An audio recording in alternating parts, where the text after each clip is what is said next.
எல்லாருக்கும் வணக்கம். ஒரு சின்ன கேப்புக்கு பிறகு உங்ககிட்ட வீடியோவில் பேசுகிறேன். கடைசியாக டீலிமிட்டேஷன் பற்றி பேசியிருந்தேன். அதை தொடர்ந்து எலெக்ஷன்லாம் நடந்து முடிஞ்சிருச்சு, ரிசல்ட்டும் வந்துச்சு. ரிசல்ட்டுக்கு பிறகு என்னவெல்லாம் நடந்துச்சு, என்ன நடக்குது எல்லாத்தையும் பார்த்துக்கிட்டு தான் இருக்கோம். 2 வாரமாக எல்லா வீடுகள்லையும் நியூஸ் சேனல் தான் ஓடிட்டே இருக்கு. அந்த அளவுக்கு பரபரப்புக்கு பஞ்சமில்லாமல் போகுது. 2026 தேர்தல் முடிவுகளை எடுத்துக்கிட்டா திமுக ஒரு பெரிய பின்னடைவை சந்திச்சிருக்கு. அதை நாம் ஏற்றுக்கிட்டு தான் ஆகணும். இது நிச்சயமாக நாம் எதிர்பார்த்த ரிசல்ட் இல்லை. இதுக்கு அவர் காரணம் இவர் காரணம்னு யாரும் யார் மேலேயும் பழி போடாதீங்க.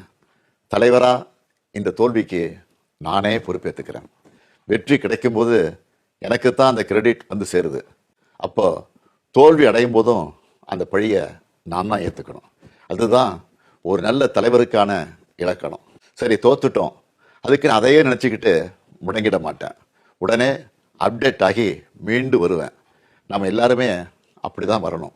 அதுக்கு உங்களோட ஆலோசனைகள், பரிந்துரைகள், ஐடியாக்கள் எனக்கு வேணும். எலெக்ஷனாக இருந்தாலும் கரெக்ஷனாக இருந்தாலும் உங்ககிட்ட தான் வந்தாகணும். மக்கள் தான் எல்லாம். இந்த தேர்தல் முடிவுகளுக்கு என்ன காரணம்? திமுக இன்னும் எப்படியெல்லாம் உங்களுக்காக உழைக்கணும்னு நீங்கள் நினைக்கிறீங்கன்னு சொல்லுங்கள். உங்களோட கருத்துக்களை ஓப்பனாக சொல்லுங்கள். அதுக்காகத்தான் இந்த உடன்பிறப்பின் குரல் வெப்சைட். இதில் உங்கள் கருத்துக்களை பதிவிடுறது ரொம்ப சிம்பிள்.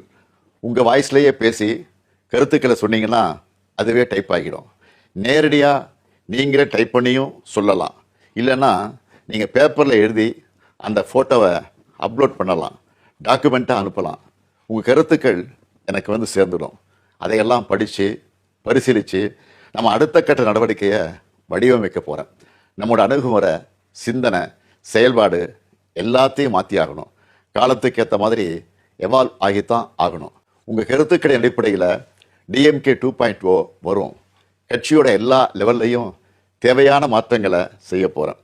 இதனால் அடுத்த 100 ஆண்டுகளுக்கும் இந்த இயக்கம் உயிர்ப்போடு இயங்கும், உங்களுக்காக இயங்கும். உடன்பிறப்பே, நீங்கள் சொல்லுங்கள், நான் கேட்குறேன்.